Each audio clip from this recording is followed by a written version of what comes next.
Sakana Bhavatu, Sakana Bhunaktu, Saviryam Karvavahe, Tejasvinavaditamastu, Ma Vidvishavahe.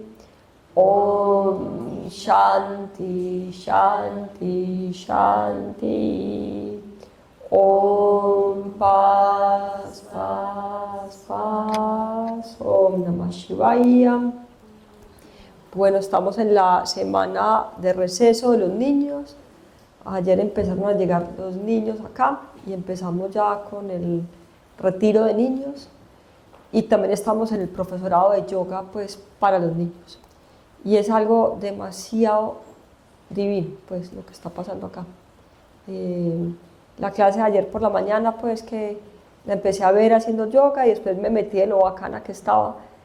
Es magistral, pues, en todos los sentidos. O sea, eso no sé, yo no sé si en otra parte existe algo así. Porque era perfecta para la movilidad de los niños, espiritual, cogen ritmo. O sea, en esa clase, lo que se llama una clase magistral, pues. Fue lo que yo viví ayer, pues, con eso. Entonces, recomiendo mucho este profesorado de yoga para los niños, pues. Y sí, los que están acá siento que es una sabiduría muy buena. Estar acá con los niños y todo eso es, pues, demasiado grandioso. Y bueno, hoy va a hablar Nati, la compañera mía del colegio, que se dedicó a los niños, y a las guarderías, y a la educación, y espectacular. Pero antes quiero, me desperté temprano, bueno, y ya acabé el libro, pues, famoso libro, El Indio Interior, Memorias de un Hippie Yogi, ya lo terminé, pero iba a seguir con otro y no, seguí con este. Volví a como a repasar lo que tengo subrayado y todo eso. Y bueno, tengo, pues, me gustaría antes de que arranque Nati, leerles algo, otra parte de ese libro, con respecto también a la educación. Ya lo rescatamos el hippie, ya lo tenemos, ¿cómo se llama eso? Pillado, pues, ¿dónde está? ¿Cómo? Y ya me va a traer, porque no están en venta, pues, los libros todavía como así, pues, como en clic en Amazon, pues, pero bueno, ahí estamos en eso, pues, porque sí, es un conocimiento demasiado valioso. Entonces voy a leerles lo que dice acá. Esperen que se me empañaron estas gafas.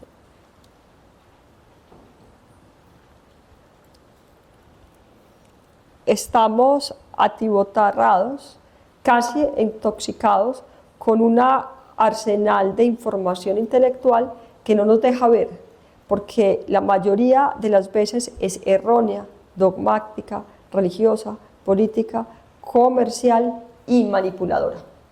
Ahí incluyen los noticieros.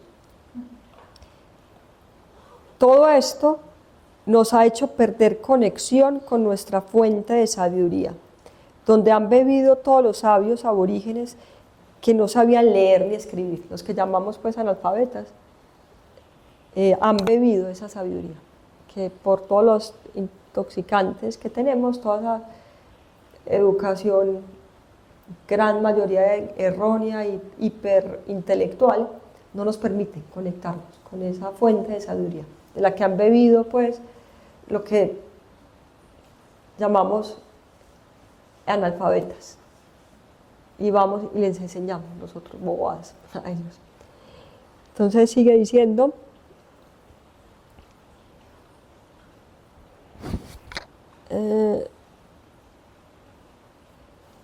los métodos de aprender de estos seres que nosotros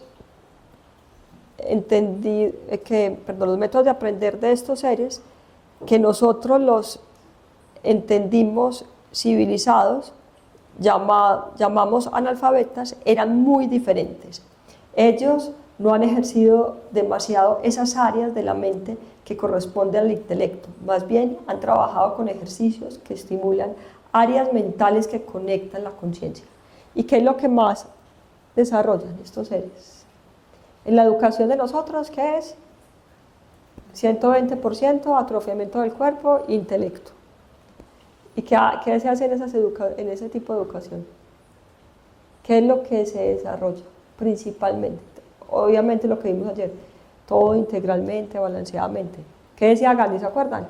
las manos, o sea, el cuerpo, el intelecto y el alma, armónicamente, pues. Y sobre todo, todas esas prácticas, como las prácticas espirituales y todas esas prácticas de los indígenas, ¿a qué va dirigido principalmente? Señalen con el dedo. La de nosotros acá, y a ellos. Al corazón. Al corazón. Y eso es mucho más eficiente en la educación, pues. Y eso es lo que yo sentí ayer en la clase, es lo que siento que está pasando acá. Eso es lo que siento, es lo que estamos enseñando, es lo que Fabi lo está haciendo magistralmente. Bueno, ahora va Nati.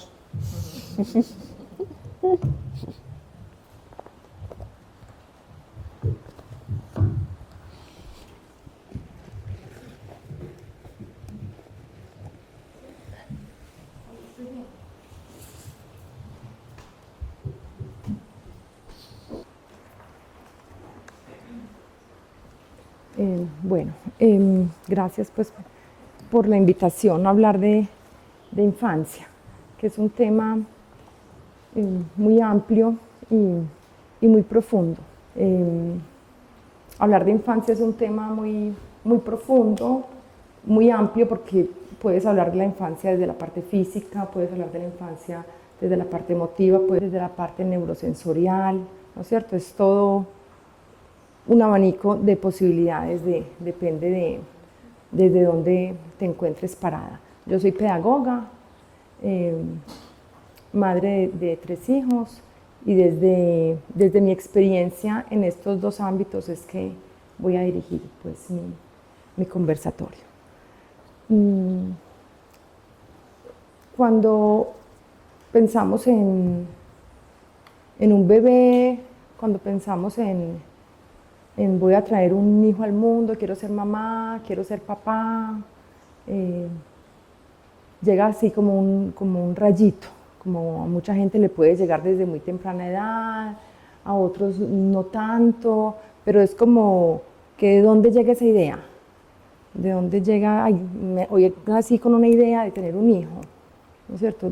Como que de dónde nos viene como ese impulso.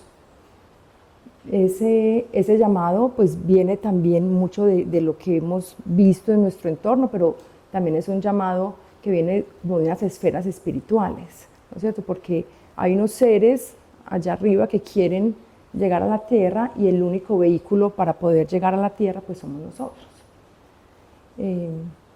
Y ellos de alguna manera nos van mostrando, y hay una historia muy linda que de pronto comparto ahora, no porque el tiempo es más corto, pero en el conversatorio de las 2 lo voy a compartir, y es esa historia de cómo nos eligen a nosotros, nuestros hijos, desde las esferas espirituales para llegar a la tierra. Y hay un término muy lindo que se llama el término innatalidad. Innatalidad es ese espacio entre la muerte y el nuevo nacimiento. Y pasa en ese espacio allá con los seres espirituales, donde ellos y nosotros también decidimos el camino que vamos a tener acá en la tierra, los encuentros que vamos a tener acá en la tierra, las experiencias biográficas, las excelentes, las regulares y las no tanto, que también nos forman en nuestra biografía, en la propia y en nuestra descendencia, ¿no es cierto? Porque sabemos que las situaciones que vivamos nosotros en nuestra biografía, depende cómo las tratemos de solucionar acá, las podemos heredar a nuestros hijos o hacer un trabajo de terapia, o el trabajo pues que cada uno elija para hacer. Entonces, este término de innatalidad a mí me parece que es lo primero que debemos de pensar antes de comenzar a hablar de infancia, ¿no es cierto? Porque es eso que hubo antes de la infancia, ¿no es cierto? Y es ese ser que nos elige como padres, pero también elige el entorno familiar, pero elige la sociedad, ¿cierto? Yo elijo nacer en una familia que vive en Medellín, entonces elijo vivir en la sociedad de Medellín, elijo vivir en Colombia, elijo tener una lengua que es el español. Entonces hay muchísimo que se elige en el momento donde decidimos dónde queremos nacer y en qué condiciones y en qué familia también queremos nacer. Por eso muchas veces los padres dicen, no, es que mi hijo vino a enseñarme a mí, ¿no es cierto? Eso lo escuchamos mucho también. Pero pues eso es en ambos, siempre es a lo mismo, también el padre tiene muchísimo que enseñarle. Entonces quiero leerles este versito de la innatalidad. Vengo de un mundo de luz, sin tiempo ni espacio. Confiado me entrego a ustedes, seres humanos, para que me develen los secretos de este mundo. Un ser íntegro quiero ser, con pensamientos claros, con sentimientos puros, con voluntad férrea. Christa Glass. Y yo creo que, me parece que ella con este verso nos recuerda a todos, pues, el compromiso y la responsabilidad inmensa que tenemos cuando recibimos a este recién nacido en nuestra casa, sea como madres, pero también como tía, como amiga de la amiga que acaba de tener el bebé, como cualquier persona que se encuentra en la calle con un niño, con un recién nacido, inclusive con una mujer en embarazo, ¿no es cierto? Por eso siempre es como acá las mujeres en embarazo, el parqueadero para las mujeres en embarazo. Ay, esto pasó con, o sea, hay como una divinidad que es innato. O sea, una mujer en embarazo innatamente tiene una luz alrededor de ella y el hombre que la acompaña también, porque es que ahí las mujeres tenemos que también darle ese lugar tan importante al hombre que acompaña y el hombre que también lleva esa semilla de vida también ahí acompañando ese embarazo de la mejor manera. Suceden otras cosas, pero esa es la mejor manera, hombre y mujer. Por eso cuando vemos pues, la imagen religiosa, para los que creen o los que no creen en Jesús, en María, José y el niño, no importa si no crees en esa religión, pero ese es un arquetipo de la humanidad, más que creer en, o sea, ¿quién no se siente con emoción y con un amor a la humanidad cuando ve eso, cuando ve un hombre con una mujer y un recién nacido? O sea, es un cuadro divino en la cultura que quieras, en donde lo quieras poner, si en la ciudad, si en la selva, si en una playa, donde quieras. Esa sola imagen ya nos invita a la humanidad pues al amor incondicional, que es lo que la infancia también nos viene a recordar, y al respeto por el otro. El niño llega a la tierra y llega en total confianza de los brazos que lo reciben. O sea, él no trae ninguna información, ningún medio de defenderse de absolutamente nada. Si lo dejamos ahí acostadito, ahí, ¿no es cierto? Porque a diferencia de los animalitos, no sé, hace como 4 días nacieron unos pollitos en la casa de mi mamá y al otro día ya estaban comiendo, tomando agua, corriendo, o sea, ya, al otro día. O sea, si al otro día le cambiamos de mamá o lo metemos debajo de un foquito, esos pollitos van a sobrevivir, y así sucedería pues con muchos de los animales. Pero con nosotros no. Nosotros necesitamos el cobijo, nosotros necesitamos la mirada. Hay niños que se enferman porque nadie los mira, hay niños que no han aprendido a hablar porque nadie les habla, hay niños que a pesar de que tengan una alimentación pues excelente, con todo lo que tengan, son desnutridos, pero estamos hablando como de una nutrición anímica, ¿no es cierto? Entonces, lo primero que tenemos que entender es que el niño, la imagen del niño es una imagen de cobijo. O sea, yo recibo un recién nacido, inmediatamente el gesto, ay, yo nunca lo he cargado, ay, yo no sé cargar un recién nacido, eso está ahí en nuestro ADN, eso sabemos cómo. Cargarlo y traerlo apretadito al pecho es como lo primero.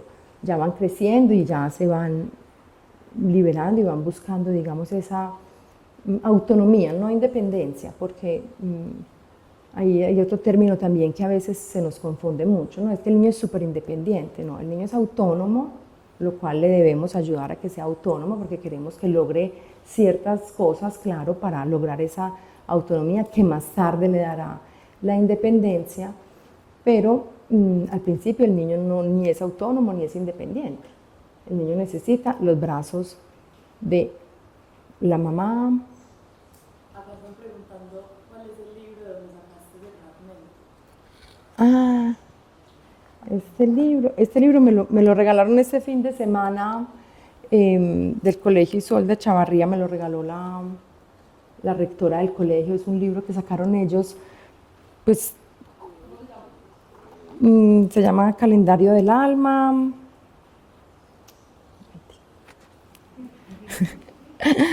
Dice, no es la virtud la que salva al hombre de la disipación, es el amor. Calendario del Alma, y lo acaba de sacar el Colegio Isolda Chavarría. Y bueno, y es muy lindo, tiene una cantidad de diferentes versos, incluyendo los versos de la semana, versos, canciones. Y aquí está ese. Igual ahora si quieres le toman una fotico y lo montas así, si quieres.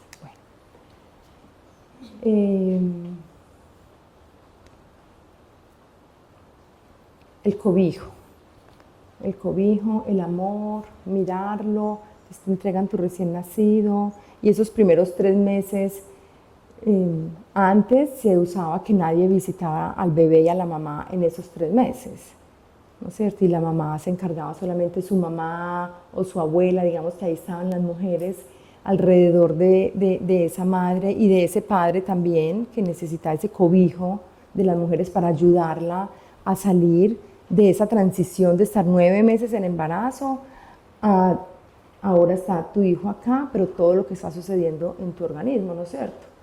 Entonces pasaban 3 meses en que a las mamás se les hacían sancochos de gallina o una comida con calor, principalmente con calor, porque lo que se necesitaba es volver a calentar el útero, que estaba calientico ahí con ese ser, sale y queda como cuando si sacamos todo de acá, como esa sensación de la mudanza, de sacas todo de tu casa y vuelves por las últimas cosas y dices, uy no, se sentía la casa tan fría, ¿no es cierto?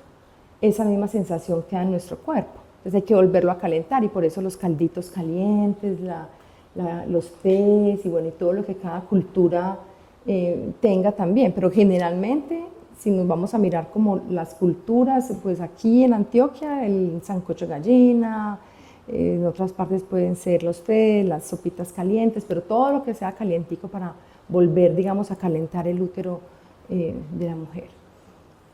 Tener esa pausa también porque el nivel de oxitocina que se ha liberado también en el parto, o sea, es como el momento del amor más grande, inclusive hay un olor específico, hay un olor que solo tiene el recién nacido y que va perdiendo dependiendo también de cómo lo alimentes y de qué cobijo también le des.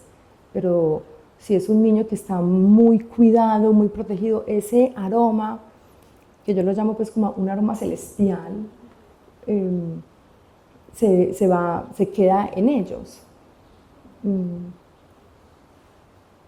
Ahí con ese cuidado, las mujeres que puedan dar pecho, pues dan pecho y tienen una experiencia también diferente al biberón, unas por elección, otras porque no pudieron dar pecho, ¿no es cierto? Pero bueno, puedas o no dar pecho, si vas a dar el tetero al bebé, el biberón, en todo caso lo vas a cargar, o sea, porque él necesita sentir esto, necesita sentir tu corazón que estuvo escuchando por tanto tiempo, necesita escuchar tu voz, necesita escuchar la voz del papá, necesita escuchar la voz de los que lo acompañaron. Y ahí hay algo también con este nuevo estilo de vida, pues como tan rápido que ahora tenemos, y es al mes ya dejo mi bebé con alguien que me lo cuide, voy al gimnasio para volver a que me quede el cuerpo como lo tenía antes, ¿no es cierto? Entonces,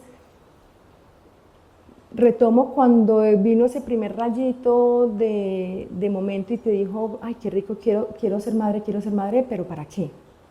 ¿No es cierto? ¿Para qué voy a tomar esta responsabilidad que no la puedo entregar a los 3 años cuando lo entre al jardín de infancia o a los 3 meses cuando lo entre a la sala cuna? Es una responsabilidad para el resto de la vida. O sea, los que son mamás o las mamás dicen, no, pues, o sea, ¿cuándo vuelve uno a dormir bien? No, yo no sé, pero ya no, ya hay algo que son los hijos, ¿no es cierto? Que es como esa enseñanza de amor incondicional, ¿no es cierto? Cuando hablamos del amor, pero el amor, el primero pues es como ahí en la familia. Entonces esos primeros 3 meses son indispensables para ese niño, para que se sienta amado, para que se sienta abrigado, para que lo carguen.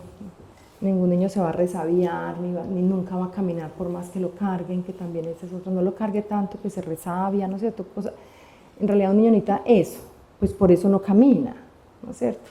Para que lo carguen, para que lo dejen un momento ahí dormido, pero vuelvan y lo levanten, que él sienta mientras se va acostumbrando a el ámbito terrenal, ¿no? Porque él viene de otro ámbito y está entrando a un ámbito terrenal, entonces es como vivimos nosotros como esas transiciones, como de estar embarazada, transito ya a ser mamá, y como de estar en el vientre de mi madre, transito ya a ser parte de una familia. Y hay algo que repetiré mucho durante la charla, y es sin prisa, o sea, lento, despacio, con tranquilidad, con las pausas adecuadas para cada momento. Y esto no es sino otra cosa que tener una conciencia muy grande, un llamado de conciencia a salirme un poco de lo convencional, ¿no es cierto?, en la medida de lo posible. Habrán personas, mujeres y familias que no lo logran, pero otras, a pesar de estar trabajando y estudiando, no sé qué, sí lo logran, porque también no es tanto en los momentos, sino esos espacios dedicados. Pero definitivamente, o sea, el bebé debe estar con su mamá y con su papá los primeros meses de vida. Después ya empieza a medio sentarse, ya por ejemplo, cuando le estamos dando pecho, comienza también algo muy interesante allí, a la diferencia de darle el tetero, y es, si le estás dando pecho de un lado, él se mira una manito y empieza a mirarse, pero si le estás dando pecho del otro lado, él se mira la otra manito. Entonces comienza también, digamos que estos 2 lados del cerebro, los 2 hemisferios también comienzan a desarrollarse diferente. La succión que un bebé necesita para amamantarse es muy diferente a la succión que necesita para un biberón. Cuando está tomando pecho necesita chupar de verdad, y cuando chupa tanto que todo esto aquí se le mueve, inclusive ves cómo se le mueven acá arriba los 2 hemisferios del cerebro. Cuando toma tetero no tiene que hacer nada, porque el teterito no tiene que chupar mucho. Entonces no hay desarrollo acá, no hay desarrollo acá, no hay desarrollo acá. Entonces son pequeñas, así la leche digan que trae no sé cuánto hierro y que es mejor y no sé qué, bueno, ya eso lo tendríamos que discutir pues como con un pediatra o con alguien, pero nada supera el alimento materno. Ya el niño comienza a mirar, ya te empieza a seguir, Y antes de adelantarme a este movimiento, empieza el niño a adaptarse al ritmo de la Tierra, que el principal ritmo es día y noche.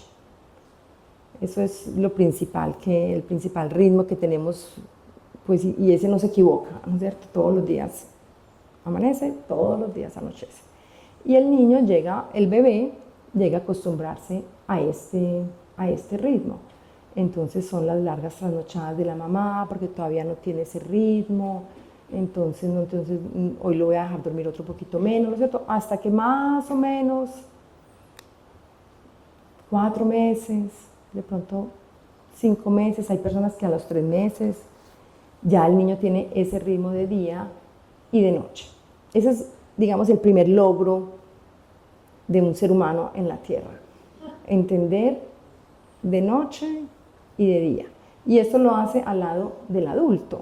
Entonces el adulto que está ahí tiene esa responsabilidad de enseñarle a su hijo que de día estamos así despiertos y hacemos, y la noche es para descansar. Ahora, si soy un adulto que hace todo lo contrario, entonces voy a afectar todo el crecimiento de mi hijo, voy a afectar el tiempo que necesita la noche para trabajar sobre los órganos de los niños y de nosotros también, ¿no es cierto? Por eso nos dicen el trasnocho. Cuando trasnochas durante más de un año empiezan a suceder cosas en tu cuerpo. Imagínate un niño recién nacido o un niño de 2, 3 años. Entonces ese es el primer llamado a los padres. El niño no se puede acostar a las 11 de la noche, 12 de la noche parejo con el papá y con la mamá. Y eso es lo que el niño también llega a la Tierra a recordarle a los padres. El ritmo, noche, día.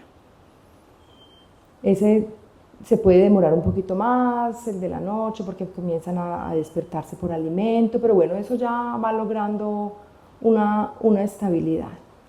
Y cuando el niño en la noche llora porque tiene hambre, llora porque tiene frío, llora porque se siente solo, lo que hay que hacer es acudir a él inmediatamente. O sea, el niño tiene que reconocer que hay un adulto que está ahí en el momento que el niño lo necesite. Cuando está nervioso, frío, hambre, ahí hay un adulto. La teoría, creo que fue como en la década del 90, era déjelo llorar. Entonces, déjalo que él llora y se cansa, cuando se canse de llorar, pero ahí estamos acabando con el sistema nervioso del niño, le estamos diciendo, no confíes en el adulto, no llames nunca a un adulto porque el adulto nunca te va a responder, ¿no es cierto? Entonces, ahí estamos generando mucho vínculo también con nuestros hijos, que es, yo digo que la palabra de crianza, pues, como para resaltar. O sea, si no generas un vínculo con tus hijos, con tu hijo desde pequeño, no vas a generar un vínculo a los 9 y a los 15 y por allá, olvídate. O sea, ya eso quedó así, una relación distante, fría, muy intelectual, ¿no es cierto? Pero generar esos vínculos, ¿cuál es la mayor posibilidad de generar vínculos con mi hijo en los primeros 7 años? Eso es algo que todo papá debería escribir, decir, bueno, yo voy a generar vínculos así. Y que nunca se le olvide, pues, que ha hecho esta tarea. Entonces hemos logrado ya tener un ritmo, digamos, de noche, día, de horas de alimento con este recién nacido. Ya él comienza a mirarse las manos, comienzan a jalarse los deditos de los pies, comienzan a decir algunas, no hablar, pero al escucharnos ellos tratan de hacer algunos sonidos, ¿no es cierto? Escuchan un ruido y me voltean, ¿no? Entonces son como que empezamos a darnos cuenta que todos sus sentidos están muy bien. Y el niño se sienta, finalmente se sienta. Todo esto en libertad de movimiento. Nosotros no tenemos que conseguir la sillita para que el niño se siente más rápido, no hay que, no, es que el hijo de mi prima ya se sienta y el mío no, entonces lo voy a llevar a clases para que se siente más rápido, no. Ahí nuevamente lo digo, sin prisa, o sea, cada niño lo va a lograr en su momento. Entonces, a veces hay ese afán de que lo hagan todo muy rápido, porque ese afán lo tenemos nosotros, pero el niño en realidad no lo tiene.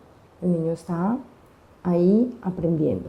Y toda posibilidad que le permitamos al niño de aprender por sí mismo, eso le queda a él para toda su vida, no solamente en sus capacidades de aprendizaje, sino en su autoestima. Inclusive sentarse o las maromas que se hacen para que camine, entonces los cogen de los deditos y todo el día lo llevan por todas partes para que el niño camine. No, eso no hay necesidad de nada. El niño va a encontrar una superficie como esta, entonces se va a levantar y va a empezar a encontrar el equilibrio, porque es lo primero que el niño debe encontrar, el equilibrio. Sin equilibrio, si él no encuentra eso, por eso los vemos haciendo como así, y ¡boom! Y vuelven y se sientan, y les causa mucha risa, y vuelven y lo intentan, se levantan y mueven sus manitos, y vuelven y se sientan. De ahí a dar el primer paso, eso no lo podemos acelerar. No tenemos, o sea, él va a caminar, o sea, ¿para qué vamos a acelerar ese proceso? Porque es todo su cuerpo sensorio comunicándose entre sí para decir cuándo estamos listos para hacerlo, ¿no es cierto? Entonces, a veces, si tienes una familia con más de un hijo, pues te das cuenta que el primero de pronto se demoró un poquito más, el segundo lo hizo más rápido y el tercero mucho más, pero porque ya hay una imitación, ¿no es cierto? Que es también una palabra clave en la infancia, es la imitación, que son pues como las neuronas espejo o ese adulto digno de imitar que tengas alrededor tuyo. Entonces ya el niño entonces se sentó, después empezó a tirarse hacia adelante hasta que ya está en 4. Y cuando ya está en 4 ya empiezan a tirarse hacia atrás, hasta que ya dan el primer paso y comienzan a gatear. Pero es muy lindo ver porque siempre hay algo hacia atrás para poder ir hacia adelante. O sea, siempre hay un gateo hacia atrás para poder impulsarse hacia adelante. Y eso es algo que los niños también vienen a recordarnos. O sea, que siempre hay algo para recordar, para dar un paso adelante en nuestras vidas. Entonces ya está el niño más o menos 8 meses, 7, 8 meses, 9 meses gateando por toda la casa, gatea. Esto le permite también un poco también de esa autonomía, de que quiere ir a coger algo que está en la sala, él puede gatear hasta la sala, después puede volver a gatear, puede ir a coger un juguetico, algo, entonces empieza el niño ya a moverse, pero en un lugar donde pues está siempre alguien que lo está observando. Ya tiene ya cuando se sienta, entonces ya tiene sus manitos libres, entonces ya comienzan de pronto comienzan con algunos de sus primeros alimentos. Ya el niño ha gateado y es muy importante que suceda así, que se siente, que gatee, que busque ese equilibrio y que después camine. Cuando revisamos la biografía pues, de un niño y no gateó, lo debemos poner a gatear.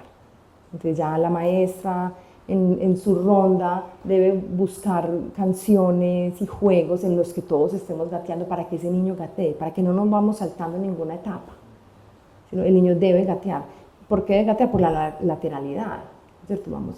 El niño va haciendo esto. Es muy, muy importante ese movimiento de manos y de pies en el gateo. Entonces, inclusive también para nosotros, o sea, también para los adultos, cuando la mente está muy, muy, muy dispersa, si gateas un rato también vuelve como que lo que hemos escuchado estos días, el movimiento. O sea, el movimiento balancea tu cuerpo, pone a tu cuerpo nuevamente en equilibrio. Entonces, si el niño no pasó por esa etapa, y todas las mamás y los papás sabemos si el niño gateó o no gateó. O sea, esos son como los momentos en los que todos los ojos están ahí puestos. Entonces ponerlo a gatear o contarle a la maestra que no gateó y que eso es importante que lo haga. Ya el niño termina ese proceso de gateado y está listo para liberar las manos.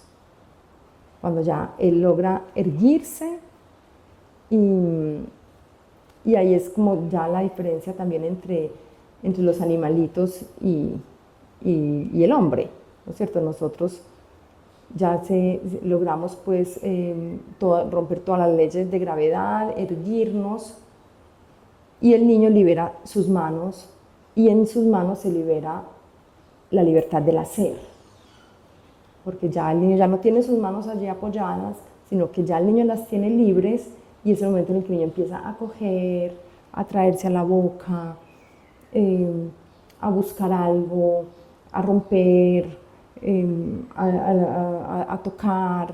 Entonces ya empieza, digamos, el momento en el que el primer momento de libertad del niño es ese, cuando el niño ya logra erguirse, libera sus manos y comienza pues a caminar. Más o menos ahí tiene el niño 1 año, 2 meses, 1 año, 3 meses. A veces las niñas lo hacen más rápido, a veces los niños se demoran un poquito más, pero más o menos ya estamos ahí frente a un niño que tiene 1 año y 2 meses de vida y ya logró y triunfó en su primera aventura de libertad. O sea, ya él, digamos que puede ya ir por el mundo, caminar su destino. Entonces ya con eso ya el niño comienza a caminar su destino, sus manos están libres para hacer y para crear. Una vez se libera toda la tensión del cuerpo en esto, la garganta ya está derechita, ya el niño está más a la altura, digamos, y más como en sincronía con los adultos que lo rodean, y el niño comienza entonces a decir algunas primeras palabritas. Y es cuando se libera el habla, ¿no es cierto? Y cuando liberamos la palabra, estamos liberando también el escuchar y estamos liberando en el niño su poder también para la comunicación. Entonces, ahí, por ejemplo, necesitamos adultos que le estén hablando al niño, porque muchas veces los niños no empiezan a hablar es porque no hay quien les hable. O sea, la mamá le da un besito, se va a trabajar, el papá le da un besito, se va a trabajar, y el niño se queda en casa con alguien que lo mueve de un lado a otro, sí, le da lo que necesita, pero no hay el poder de la palabra, que es pues importantísima. Y no solamente es el poder de la palabra, sino todo lo que el niño está escuchando. O sea, lo estamos rodeando de qué. Le prendimos a las 8 de la mañana las noticias, prendimos una pantalla gigante que hay en la sala y el niño está ahí, ¿no es cierto? O sea, ¿a qué está expuesto? Porque el niño es todo un cuerpo sensorio. Entonces, por eso cuando los vemos comiendo las primeras veces, que comen solitos, se quieren untar la sopa en la cara, se quieren como bañar en sopita, y todo eso es una sensación para ellos, una sensación de su cuerpo sensorio. O sea, en todas partes el niño está sintiendo, ¿no es cierto? Como que en todas partes él siente que su alimento entra como en todo su cuerpo. Si él escucha algo que le gusta, los niños empiezan como a mover desde sus deditos de los pies, sus manitos. Entonces, tener muy, muy claro y ser muy conscientes de eso, que todo lo que rodea a un niño es que el niño no tiene barreras. O sea, nosotros ya construimos nuestras barreras, pero el niño no, el niño está abierto y por eso dije confiado a lo que el mundo le entregue va a ser lo mejor para él. Pero ese mundo pues está en manos de los adultos. Que somos los adultos los que sabemos qué es lo que es bueno para ese niño, cómo se lo vamos a entregar, porque él está abierto. a él lo que le entreguen. Si lo pones de 3 mesecitos al frente de una televisión, si le pones las noticias, si le das los alimentos que no son adecuados, el niño está confiando en que tú le estás dando lo mejor, ¿no es cierto? Entonces ahí es también ese amor incondicional del niño a la humanidad. Llega a la tierra pensando que va a estar rodeado de solo lo mejor. Y bueno, creo que les hemos quedado muy mal a muchos. Bueno, entonces ya el niño caminó, ya el niño comienza a hablar y ya el niño comienza también después a los 3 años al pensar, pero no es un pensar intelectual, no nos vamos a equivocar ahí con el término, no es un pensar intelectual porque el niño no vive en el intelecto, el niño vive en el hacer, en la voluntad, el niño vive en sus extremidades. Entonces la imagen del niño que le está entrando toda la luz y toda la energía por sus manos y por sus piernas. Por eso la importancia del movimiento del niño, por eso la importancia de las aulas en movimiento, por eso la importancia de los bosque escuela, por eso cuestionarnos cada vez más el niño pequeño de los 0 a los 3 años, ya sentadito, amarradito en la silla para comer, amarradito en la silla del coche, amarradito en la silla del carro, amarradito en el corral, amarradito. Entonces comenzamos a atrofiar no solamente el cuerpo, pero comenzamos a atrofiar el lenguaje y comenzamos a atrofiar el pensamiento. Entonces es mejor que un niño camine y sí, se va a caer, sí, se va a porrear, todo esto le va a pasar, pero en la mayoría de los casos, en la gran mayoría de los casos, nada de esto es grave. Suceden accidentes, sí, pero en la mayoría de los casos no es grave, el golpe contra la mesa, o sea, se superan todos esos pequeños golpes. Entonces, ese pensar no es un pensar del intelecto, pero sí es ya un pensar de que el niño vio el perro y el niño entiende que el perro se acerca a tomar agua y no hay agua, y el niño ya ha visto que esa mamá, cuando el perro no tiene agua, le sirve agua, entonces el niño va a coger la coquita y va a buscar agua para ponerle al perro. O sea, es como ese pensar en la acción, ¿cierto? El primero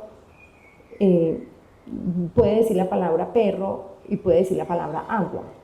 Ya después construirá la palabra el perro ya no tiene agua, ¿no es cierto? Eso ya lo hará después, pero él ya tiene un pensar de una acción concreta, de un proceso para solucionar un problema. Entonces ahí a ese pensar nos estamos refiriendo, no al pensar intelectual de que ahora le voy a empezar a leer a mi hijo todas las historias de, no sé, la historia de las guerras para que él entienda cómo la humanidad no, eso no. Es ese pensar del niño al ver al papá que riega las matas todas las mañanas y él una mañana lo ves con la manguera, aunque no le salga agua, el niño haciendo esto porque es la imitación. Entonces en estos primeros 3 años son las 3 grandes conquistas del ser humano en tan poquito tiempo, que son las que acabamos de mencionar, que es el caminar, o sea, erguirse y caminar, el hablar y el pensar. Y a los 3 años, ese bebé, ese niño que recibimos hace poco, que estamos hablando de natalidad, ya es una personita con una individualidad. O sea, ya vemos muchísimos rasgos que después, si tenemos la dicha de verlos crecer, los vamos a ver ahí. Y es ahí donde decimos que es como el primer yo, ¿no es cierto? Cuando ya el niño le dice a la mamá, y la mamá viene toda contenta a vestirlo, y él le dice, no, yo. Y la mamá le va a dar la comida, no, yo. Ay, no, se está poniendo muy rebelde. Sí, qué bien, se está poniendo rebelde. Quiere decir que ya él ya se siente como un yo, una primera cosita, porque en realidad pues no termina de llegar este yo sino hasta los 21 años, que ya tenemos pues como una persona ahí con una conciencia a los 21. Este es el primer chispita de yo a los 3 años. ¿Qué hora es? ¿Son 5? Bueno. Uh-huh. ¿Tú quieres dar una parte? Sí. Sí, dale. ¿Te paso el micrófono? Ah, bueno. No, yo quería como llegar hasta los 3 años el día de hoy, porque es sin prisa. O sea, no es como, bueno, entonces dame, muéstrame qué es la infancia y cómo es. No es esto que acabamos de conversar hoy, que lo llevemos como en nuestro corazón, que podamos ver si con alguna palabra que yo dije, esto me trajo algún recuerdo, porque generalmente los recuerdos comienzan a partir de los 3 años, los recuerdos de nuestra infancia, cuando esa primera luz del yo llega también a nosotros. Y ahí comienzan nuestros recuerdos. Antes, de pronto, algunos como colores, olores. Ay, esto me vuelve a la casa de mi abuelita, ¿no es cierto? Como de pronto algunas cositas, pero como recuerdos se comienzan a crear a partir de los 3 años. Bueno, yo quería como esta primera charla hasta ahí, hasta los 3 años, que es digamos, es ese comienzo de la infancia, ¿no es cierto? Ahora los niños pues llegan a las guarderías, a los jardines de infancia, a las alacunas desde los 3, 4, 5 meses y cada vez las maestras recibimos muchísima más responsabilidad social, ¿no es cierto? Porque hay cosas que los niños deberían estar en casa con sus padres, por lo menos hasta los 3 años, hasta los 2 años, ¿no es cierto? Pero hay una cantidad de situaciones económicas, de sociedad, de cumplir con los objetivos, de las empresas, pero siempre hago la misma pregunta, pero el principal proyecto de vida, cuando decides traer al mundo a estos seres que vienen a que nosotros los guiemos, son tus hijos. Ese es el principal proyecto. O sea, no puede haber un proyecto más importante que ese. Entonces, ¿cómo ponemos en equilibrio también eso? Entonces, hay jardines de infancia que comienzan a las 6:30 de la mañana y recoges a los niños a las 6:30 de la tarde. Entonces, en realidad la responsabilidad de crianza está puesta en ese jardín y en esas maestras, porque recibes a tu hijo a las 6:30, pues no sé, creo que lo bañas, le pones la pijama, le conversas y lo acuestas, ¿no es cierto? Entonces también un llamado también a la sociedad, a la responsabilidad inmensa que se tiene en un jardín de infancia, donde esa responsabilidad, todo lo que pasa en el primer septenio, es lo que va a quedar para el resto de la vida, esos primeros 7 años. Muchas veces las situaciones que no sabemos resolver a los 30, a los 35, a los 40, en terapia nos damos cuenta que son situaciones que sucedieron en esos primeros 7 años. Entonces, bueno, pues que hay una responsabilidad muy, muy grande en la infancia en este momento, hay un abandono muy grande en la infancia también en este momento. Hay sectores también con mucha conciencia para poder lograr y mejorar y darles lo mejor, no en lo físico, no en lo económico, sino en lo anímico. Siempre busquemos en lo mejor, en lo anímico, porque es que un niño no se da cuenta si hay mucho lujo, si hay demasiada necesidad, pero lo anímico es lo que al niño lo va a fortalecer. Bueno, mañana continuamos después de los 3 a los 7 años con más detalle. Gracias. Bueno, y las preguntas que tengamos, yo a las 2 de la tarde voy a estar en plataforma con el grupo de padres y con todos los que les haya quedado como una perlita, algo que dijiste que yo quisiera que profundizaras, o esto que dijiste no lo entendí, y podemos resolver las dudas que tengan. Gracias.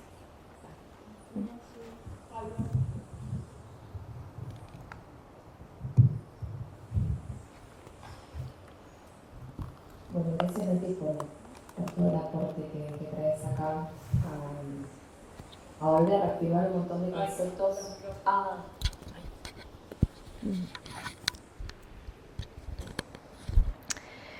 Me gustaría hacer unos aportes súper en resonancia y en sintonía total con lo que recién Nati nos compartió.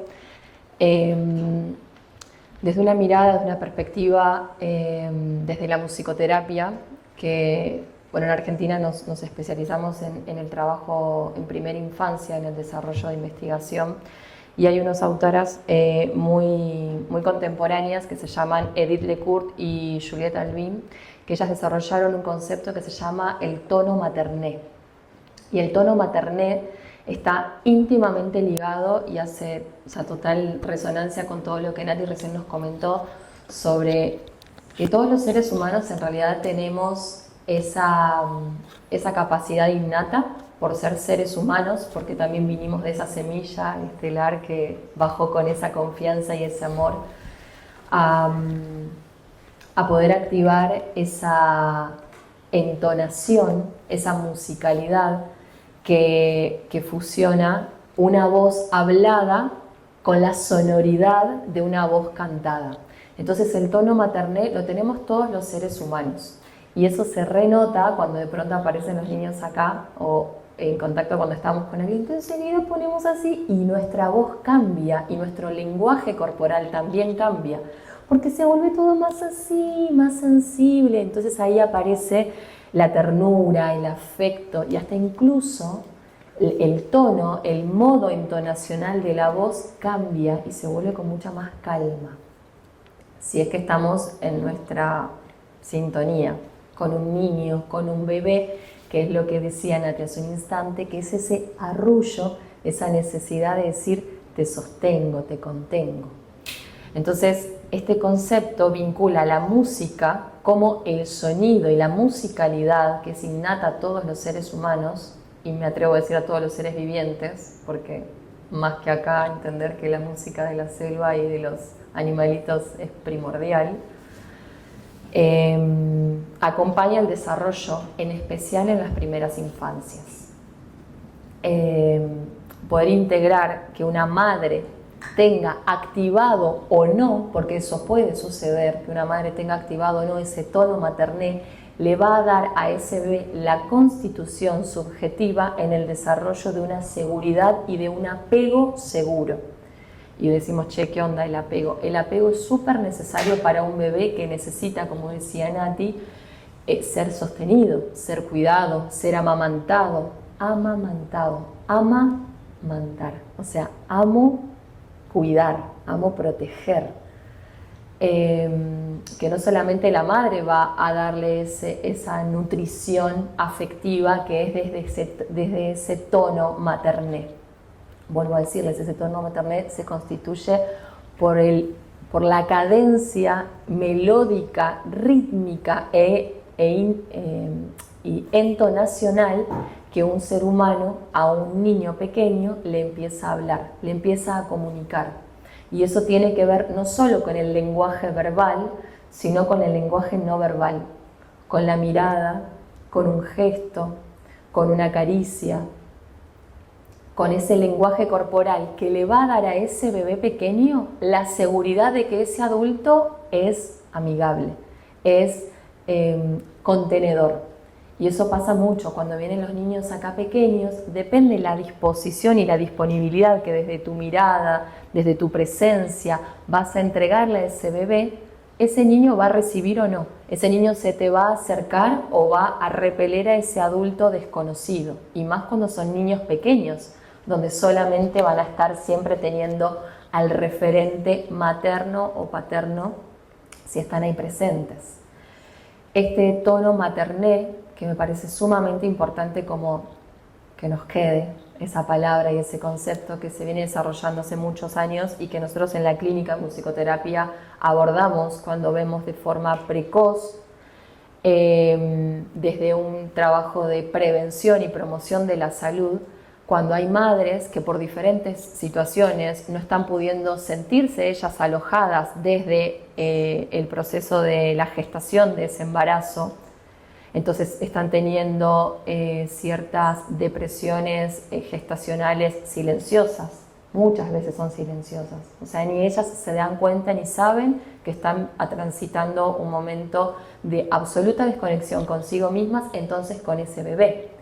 Y ese bebé, si no está siendo hablado, alojado, sostenido y contenido, fundamentalmente ya desde el cuarto mes, donde el ser humano en gestación empieza a desarrollar el sistema auditivo, entonces va a haber una desconexión o justamente no va a haber un primer acercamiento de esa mamá que le habla, que le canta, que lo contiene, no solo sosteniendo con todo su cuerpo, sino esa caricia y ese tono materné que se va activando.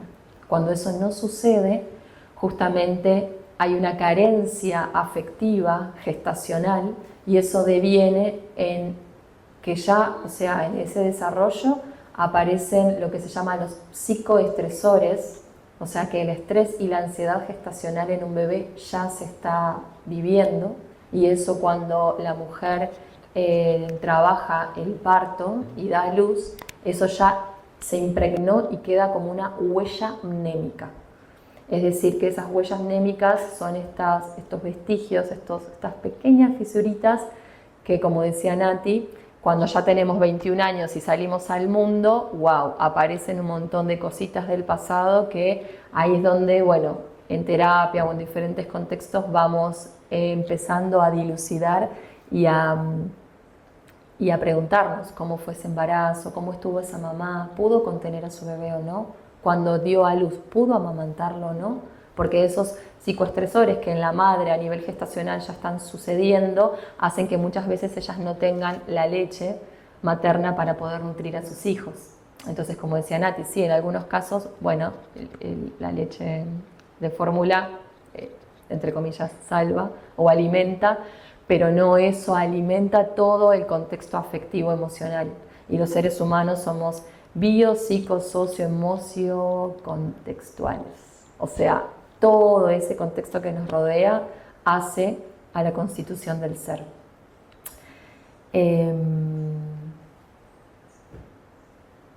Y para cerrar un poquito esto, porque me parece importante que también cuando trabajamos desde lo pedagógico, desde lo artístico, desde la experiencia en el encuentro con los niños pequeños, el adulto, que es un referente, es el que más tiene que activar esa capacidad, ese tono materné, que no es la cadencia entonacional de la voz, sino todo lo que les digo, todo ese lenguaje que rodea a captar la atención de ese niño pequeño en desarrollo y a sentirse seguro. Lo más importante de un bebé, de los primeros meses y de esos primeros 3 años de vida, es sentir la seguridad y el sostén y el cobijo de ese adulto mayor referente, que es desde un lenguaje verbal y no verbal. Eso. Gracias. ¿Cerramos? Bueno, vamos a dar anuncios entonces. El 1 de noviembre se viene otra gran manada de seres bonitos que resuenen para venir al profesorado de yoga, para tener 21 días de inmersión acá en la naturaleza y poder realmente sentir que tal vez vas a dar tus primeros pasitos o vas a profundizar en lo que es todo el aprendizaje desde la tradición de Shivananda, Hatha Yoga, y vivir en comunidad. Porque a mí en la experiencia pasada hice un profesorado de yoga, pero acá vivir en comunidad, ser parte, hacer el servicio desinteresado, ser karma yogi y en especial estar 24/7 en conexión con la naturaleza, que te da esa profundidad de realmente poder hacer una práctica en todos los niveles, no solo físico, sino emocional y fundamentalmente espiritual. están súper, súper invitados a venir a ser el profesor de yoga el 1 de noviembre. Y el próximo de niños van a ver los puentes pequeños, Y pero el próximo largo va a ser el semana. Y bueno, siempre en los puentes, en los feriados largos, que acá en Colombia hay un montón, siempre hay actividades hermosas para los niños, y en Semana Santa va a ser una gran invitación, no solo para los niños, sino para las familias, porque es importante eso, que ahí hay una mamá que retornó en otro retiro de niños que vino y dijo, yo quiero volver, y además Salomón también me dijo que quería volver, y eso no es una invitación solo para los niños, sino que ese adulto mayor recuerde toda esa hermosa inocencia y pureza que somos como niños, y volver a invitarnos a jugar y a divertirnos.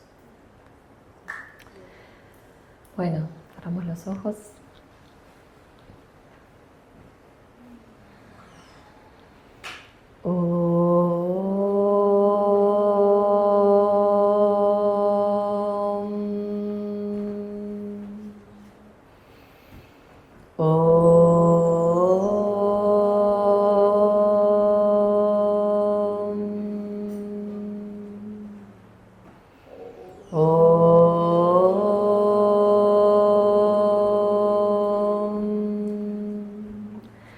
Trayambakam yayamahe sukandim pushtirarana urvarurkanina bandana mitrior mukshayamambritat. Om Trayambakam yayamahe sukandim pushtirarana urvarurkanina bandana mitrior mukshayamambritat.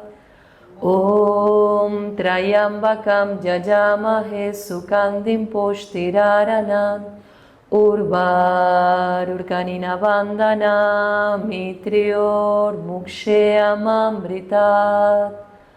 Om Shanti Shanti Shanti. Om Paz Paz Paz. Oh adorable Dios, por los siglos de los siglos. Amén. Swami Shivananda Maharaj Ki Jai.